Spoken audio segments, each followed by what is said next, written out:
right, welcome everyone. We're Semblance of Sanity. I'm Caleb. I'm Jacob. And we're here for Symphogear, Season 5, Episode 11. We on the moon! The moon, baby! Moon. Mm-hmm. Yes. Yeah, that happened. And it happened because our girls were smart. They finally chased They were like, the antagonist you know what? through the teleportation They have transmutation circle. physical, easily droppable and disarmable devices that teleport back to a fixed location. What if we took them, Or just jumped in with them. or just jumped in with them? We're ridiculously fast, right? Because we're juiced on music and love and friendship and lost alien technology. So let's just do that. Let's just do that. Yeah, That that'll makes be great. so much sense. It really does. Took you long enough to do anything with that. Ah. But hey, here we are at the end of the show. It's happening. I'm here for it. The stakes have never been higher. Yep. Mm-hmm. Yeah. Yep. I want a true Gurren Lagann showdown of epic proportions. I would not be surprised at all if by the end of this episode they weren't in the same galaxy.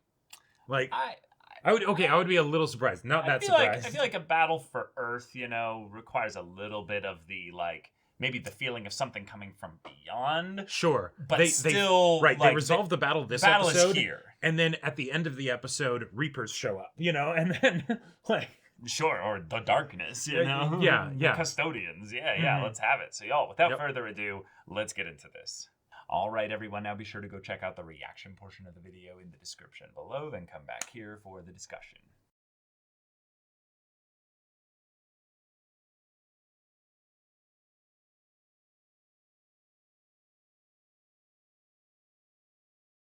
All right, y'all. Okay. This is the end of the world. Yep. We've got the world being just it's all red. Yeah. Noble. Mm-hmm. Yeah. And the fight continues on the moon. It does indeed. I love seeing this continued development for Tsubasa.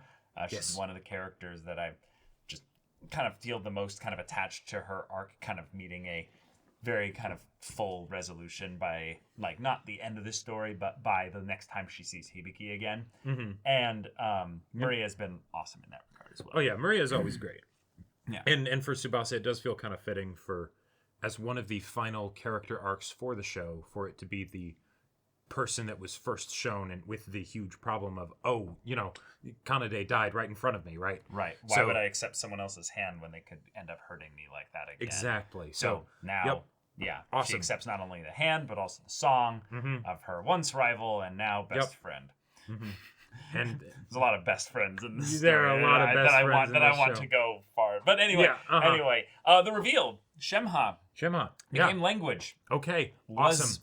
Was the god of this world basically that went rogue. Yep. Decided to basically utilize humanity in a way that it could to try and gain power. Awesome.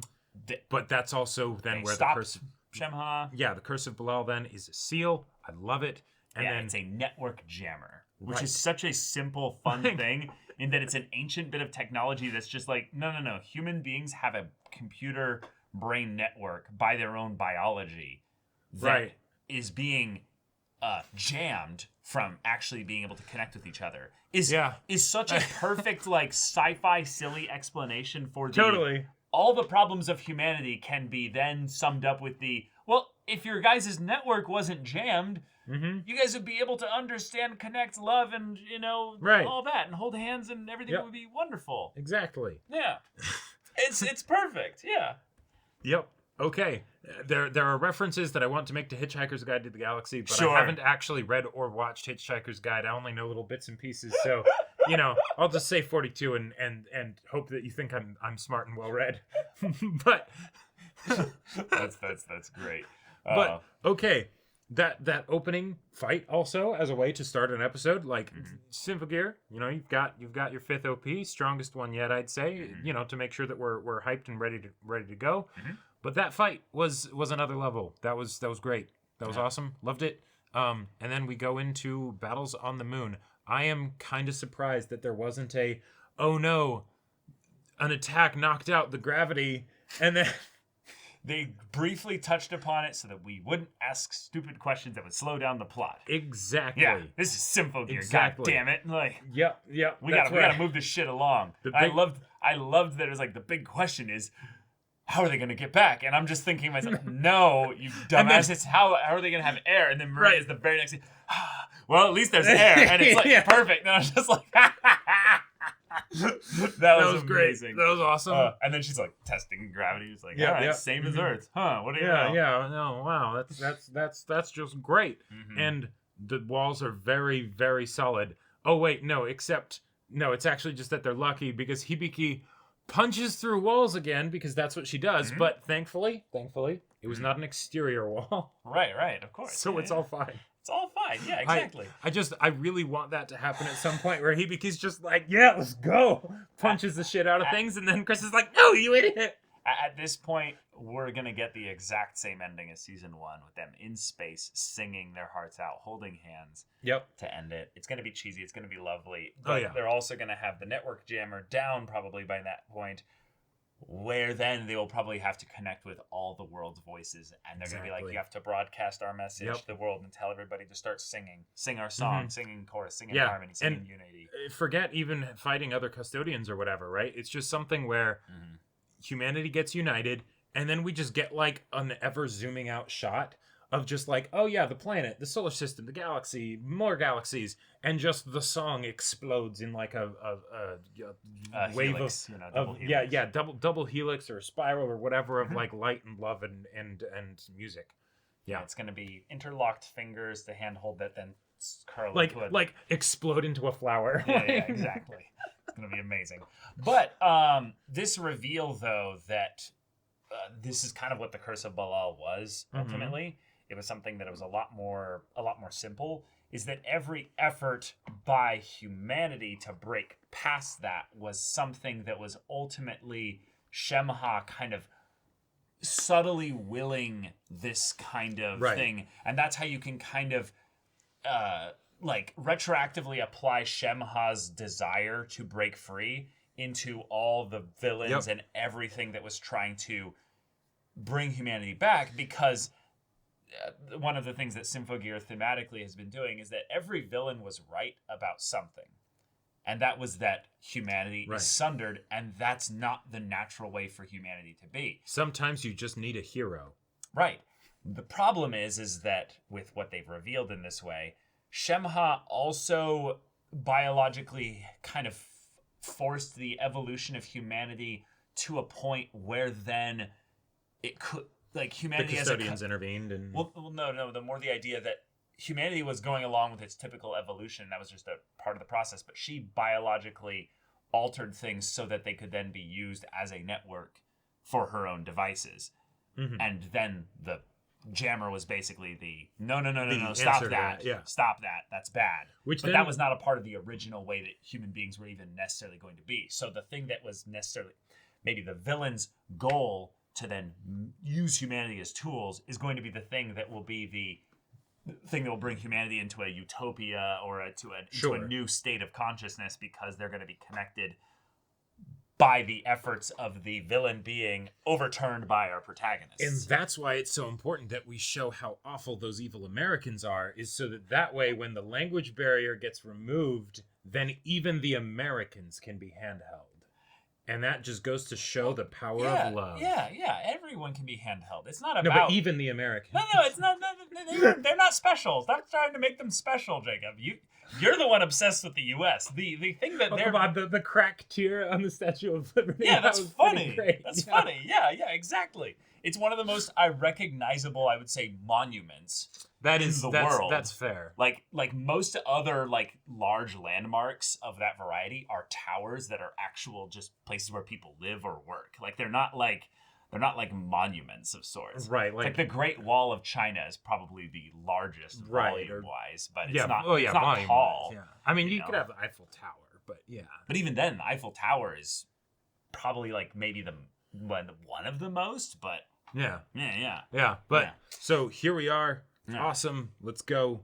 And now I'm still curious how they're actually going to fight Shemha because they don't have to. Miku will just Miku will just have the miracle of love break her free. That's true. And then it'll be the two starting to sunder, and that's the but it's like way in which humanity can be so interlaced with Shemha. Mhm. Like Miku is the representation of humanity being choked and held by Shemha's desire Totally. to turn them into monsters, and then Hibiki will hold hands. Right, but it's gonna be holding hands like After a lot of fighting. after a lot of fighting, right? Yeah. And then the handhold will turn into like a clasp, and then they look towards the future and the rest of the galaxies or whatever, and then And then the show black, ends the or black whatever. like tendrils will like break off of Miku as she like comes out of Miku, and then it's the yes. Yeah, She'll be like sure. bathed in radiant light as Exactly. she like retains some essence of the goddess, kind Right. of thing there, Yeah. and then, I'm really waiting for when it's the okay. Miku kicks out Shemha, but Beauty she and the keeps Beast moment. but she kind keeps of the thing. dope outfits.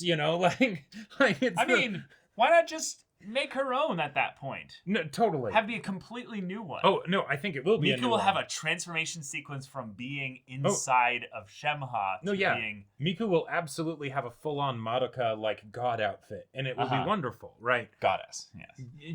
Yeah, goddess, yeah. But what's gonna happen until then? Because Symphogear moves very quickly. We still haven't beaten Noble Red. We still haven't beaten Noble Red, so I guess maybe Yeah. that's what the next episode is going to be, is just them beating Noble Red, and then And after that, it's Shemha winning with Yggdrasil for a little bit. Sure. Yeah.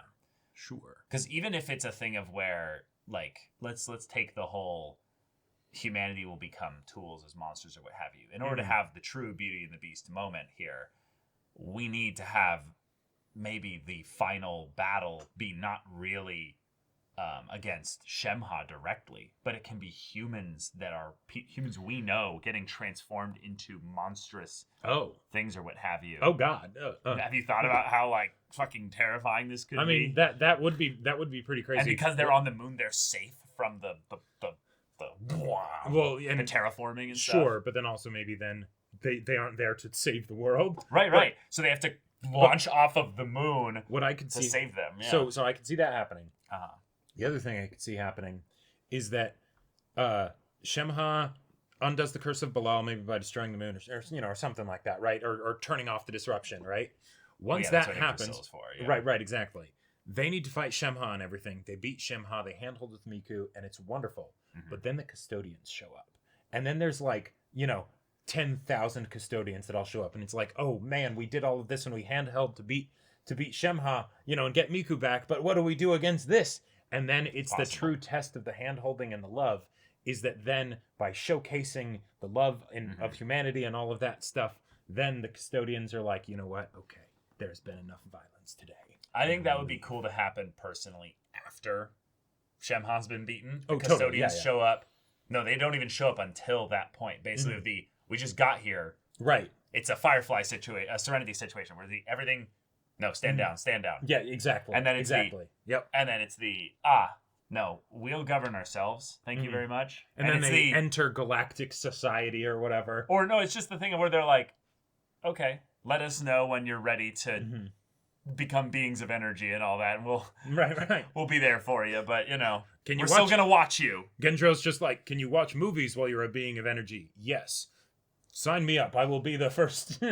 But specifically the idea of like, I think it's important that the custodians actually don't enter the story really at this point, because then that would subvert a bit too much of our protagonist. Right, not agency. as an actual like time spent on them conflict. Right, I think it would be cool to just have a bit of contact made, and that they're watching us, but it's Right. now our job to steward what we've gained. To be custodians. Yeah, to be our own custodians of our own fate and everything. And I think that's Yeah. a really wholesome kind of story in the way you can end this, in that it's not about, like the old fart being like, oh, we need to have Japan win, or everyone will speak Japanese at the end of this. It's like, no, it's that we won't have those marked barriers where it has to be this. We can just join in song, and suddenly We're gonna have something that's kind of like a throwback to the English of season 1, except it's gonna be all the characters. Then the show's gonna end, and all of the characters, all the voice actresses, and everybody are gonna be talking in like a made-up alien language. Well, yeah, we'll still have subtitles. So No, totally, yeah. But yeah, y'all, thank you so much for watching this episode's reaction and discussion. If you want to see the next episode's reaction and discussion right now, though, go check out the link in the description below for our Patreon. You can get an early access there. You can watch full-length timer reactions there, and all this comes with Discord access, so you can chat with us in the community there about this show, about anime in general, and also be sure to check out our Twitch channel. We stream every weekday. The info's in the description. Yeah, so if any of that interests you, we'll see you there. But until then, we're Semblance of Sanity. I'm Caleb. I'm Jacob. And we'll see you all next time.